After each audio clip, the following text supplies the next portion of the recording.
Tunaenda katika kipengele cha utoaji tunzo kwa wale ambao wamebahatika kushinda tunzo hizi. Chombo cha habari bora katika kupinga udhalilishaji ni Radio Micheweni FM. Shujaa wetu leo katika kukomesha udhalilishaji dhidi ya watoto na ndoa za utotoni ni Bi Mkubwa Hamisa Ali. Shujaa kijana mtetezi wa unyanyasaji dhidi ya wanawake na kukuza usawa wa kijinsia ni Aisha Suleiman Salim.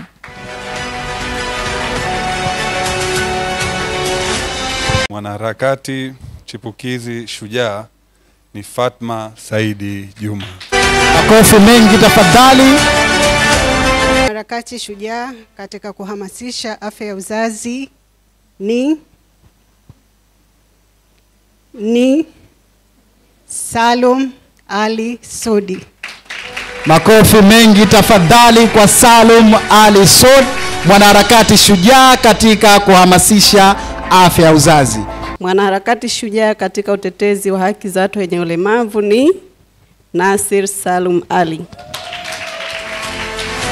Nasir Salum Ali, yeye ni mwanaharakati shujaa katika utetezi wa haki za watu wenye ulemavu. Mwanahabari shujaa katika kukomesha udhalilishaji wa kijinsia ni ndugu Hamis Juma Omar.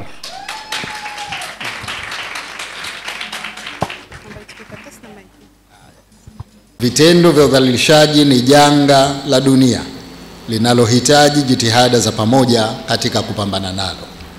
Pamoja na jitihada zinazochukuliwa na serikali, asasi za kiraia na wanajamii, bado tumekuwa tukishuhudia vitendo vya udhalilishaji vikiendelea hasa kwa wanawake na watoto, ikiwemo ndani ya jamii yetu. Kwa mujibu wa ripoti ya utekelezaji wa Jumuiya ya Wanasheria Wanawake ya mwaka 2024, taasisi hii iliwahudumia wahanga wa vitendo vya udhalilishaji wapatao 1964, wakati malalamiko ya madai yalikuwa 1934 na mashauri ya jinai yalikuwa 30. Hii ni idadi kubwa kwa kipindi cha mwaka mmoja, na ukizingatia ni ripoti ya taasisi moja tu. Ripoti hii inatosha kubainisha ukubwa wa tatizo la vitendo vya udhalilishaji katika jamii yetu, ambavyo lazima tuongeze juhudi katika kukabiliana navyo. Naelewa kuwa masuala ya kupinga vitendo vya udhalilishaji yana changamoto zake. Kubwa ni suala la kuwepo kwa muhali na kukosa utayari kwa baadhi ya watu katika kampeni, kukosa ushirikiano mzuri na kuoneana aibu. Umefika wakati sasa lazima tubadilike ili kuinusuru jamii yetu na vitendo vya aina hii. Ni mategemeo yangu kuwa tuzo hizi zitazidi kuhamasisha wanaharakati wa kupinga vitendo vya udhalilishaji kwa wanawake na watoto. Wito wangu kwa asasi za kiraia ikiwemo za Fela kuendeleza mapambano haya bila kuchoka, kwa kushirikiana na serikali katika kupinga vitendo vya udhalilishaji wa kijinsia kupitia njia bunifu zinazolinda utu na hadhi ya mwanamke na mtoto. Naelewa kuwa masuala ya kupinga vitendo vya udhalilishaji yana changamoto zake. Kubwa ni suala la kuwepo kwa muhali na kukosa utayari kwa baadhi ya watu katika kampeni, kukosa ushirikiano mzuri na kuoneana aibu. Umefika wakati sasa lazima tubadilike ili kuinusuru jamii yetu na vitendo vya aina hii. Ni mategemeo yangu kuwa tuzo hizi zitazidi kuhamasisha wanaharakati wa kupinga vitendo vya udhalilishaji kwa wanawake na watoto. Wito wangu kwa asasi za kiraia ikiwemo za Fela kuendeleza mapambano haya bila kuchoka, kwa kushirikiana na serikali katika kupinga vitendo vya udhalilishaji wa kijinsia kupitia njia bunifu zinazolinda utu na hadhi ya mwanamke na mtoto. Vitendo vya udhalilishaji ni janga la dunia linalohitaji jitihada za pamoja katika kupambana nalo. Pamoja na jitihada zinazochukuliwa na serikali, asasi za kiraia na wanajamii, bado tumekuwa tukishuhudia vitendo vya udhalilishaji vikiendelea hasa kwa wanawake na watoto ikiwemo ndani ya jamii yetu. Kwa mujibu wa ripoti ya utekelezaji wa Jumuiya ya Wanasheria Wanawake ya mwaka 2024, taasisi hii iliwahudumia wahanga wa vitendo vya udhalilishaji wapatao 1964, wakati malalamiko ya madai yalikuwa 1934 na mashauri ya jinai yalikuwa 30. Hii ni idadi kubwa kwa kipindi cha mwaka mmoja, na ukizingatia ni ripoti ya taasisi moja tu. Ripoti hii inatosha kubainisha ukubwa wa tatizo la vitendo vya udhalilishaji katika jamii yetu, ambavyo lazima tuongeze juhudi katika kukabiliana navyo. Naelewa kwa hakika Zafela mmekuwa mkifanya kazi kubwa na nzuri katika kuunga mkono juhudi za kitaifa na kimataifa za kupinga vitendo vya udhalilishaji. Hongereni sana. Napongeza shughuli mbalimbali ambazo zimepangwa au zilipangwa na kutekelezwa hapa nchini katika kipindi cha siku 16 cha kuadhimisha harakati za kupinga vitendo vya udhalilishaji wa kijinsia. Naamini jamii imenufaika na shughuli zilizotekelezwa, hususan utoaji wa elimu kwa umma kuhusiana na madhumuni ya maadhimisho ya siku 16, kwani elimu ina umuhimu mkubwa na ni nyenzo bora ya kuleta mabadiliko katika jamii. Wito wangu kwa jamii, kutumia maarifa yaliyopatikana katika siku hizi 16 kwa kuongeza bidii dhidi ya mapambano ya vitendo vya udhalilishaji hapa nchini. Katika kuunga mkono mpango kazi wa taifa wa kutokomeza ukatili dhidi ya wanawake na watoto na kufikia malengo endelevu, nitoe wito kwa wadau wa maendeleo kuendeleza jitihada za kuwawezesha au kuwezesha shughuli za asasi za kiraia katika kupinga udhalilishaji wa kijinsia. Nafahamu kuwa shughuli zote hizi zinahitaji nyenzo mbalimbali, hasa fedha, vifaa na utaalamu. Hivyo lazima wadau wote wafanye kazi kwa pamoja ili nyenzo hizo zipatikane.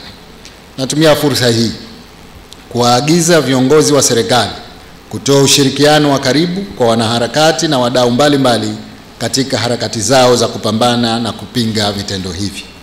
Kwa pamoja tuungane kuhakikisha tunaweka mazingira mazuri ya kisera, kisheria na kiutendaji. Naamini kwa pamoja tunaweza kuifanya Zanzibar kuwa sehemu salama kwa wanawake, wasichana, watoto na jamii nzima. Napenda kuwapongeza washindi wote wa tuzo za mwaka huu.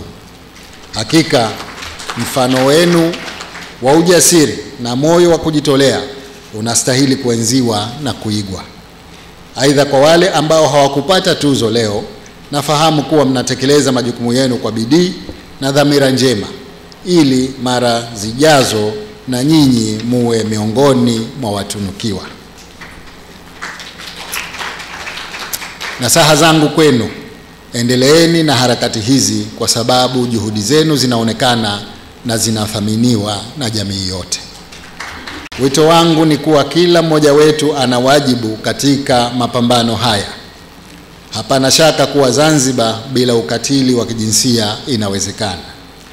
Tukishirikiana, tukiamua na kuchukua hatua za pamoja, tutafanikiwa. Tumuombe Mwenyezi Mungu atusaidie. Wito wangu kwa jamii, kutumia maarifa yaliyopatikana katika siku hizi 16 kwa kuongeza bidii dhidi ya mapambano ya vitendo vya udhalilishaji hapa nchini. Ili kuleta mabadiliko ya kweli katika kupambana na kuondoa ukatili na udhalilishaji kwa wanawake na watoto, tunatakiwa tuchukue hatua za makini sana kwa kuunganisha nguvu ya pamoja. Hatua hizo, Mheshimiwa Rais, ni kama elimu na uhamasishaji wa jamii, lakini kuimarisha sheria zetu na kutolewa adhabu zilizokali, lakini kutoa huduma bora kwa waathirika wa vitendo hivi, lakini tuwe pia na takwimu zilizokuwa sahihi, kwa sababu tuna takwimu nyingi sana Mheshimiwa. Lakini pia tunatamani kuimarisha uchumi wa wanawake ambao kupitia hilo tutapunguza vitendo hivi, lakini kuweka vipaumbele kwa malezi bora ya watoto wetu, hilo pia litapunguza vitendo hivi. Lakini pia kuwashirikisha wanaume na wavulana wetu, kama nilivyosema, wawe ndio machampion namba 2 baada yako Rais, lakini kurejesha maadili na nidhamu ya jamii. Tuwe na maadili yale yetu ambayo ya Wazanzibari, hiyo itatupunguzia mheshimiwa kwa kiasi kikubwa, lakini watu waweze kutoa taarifa bila ya uoga wowote. Taarifa imekuwa tatizo mheshimiwa, watu hawatoi taarifa, na ndio maana vitendo hivi wale waliofanya wanaendelea kufanya. Na Zafela tumekuwa tukifanya shughuli mbalimbali katika kuadhimisha hizi siku 16. Tumekuwa tukitoa elimu kwa jamii kuhusiana na masuala ya ukatili wa kijinsia, lakini pia tumekuwa tukiwasaidia wanawake na watoto ambao wako katika madhila ya ukatili wa kijinsia. Na katika kuadhimisha huwa tuna shughuli 2 kubwa za Zafela. Moja, huwa tunafanya caravan ambayo huwa tunazunguka Unguja na Pemba kutoa elimu, lakini pia kuwasikiliza wahitaji, kwa sababu kwa kupitia caravan huwa tunakwenda kwenye community, tunawafuata wale wahitaji kule vijijini ambapo, na tunakuwa tunawasikiliza na kuwasaidia katika kadhia zao. Lakini shughuli nyingine ambayo huwa tunaifanya ni hii ya kutoa award. Shughuli hii lengo lake kubwa ni kuwa recognize wale individuals, lakini underground, watu ambao wako kwenye community wanafanya shughuli za kuisaidia jamii. Kwa namna moja au nyingine watu hawa hawaonekani kwa sababu wako kule vijijini, wanafanya wao kama wao. Wao ni tofauti labda na TAMWA, tofauti na Zafela na taasisi nyingine kubwa ambazo zina majina na zinaonekana.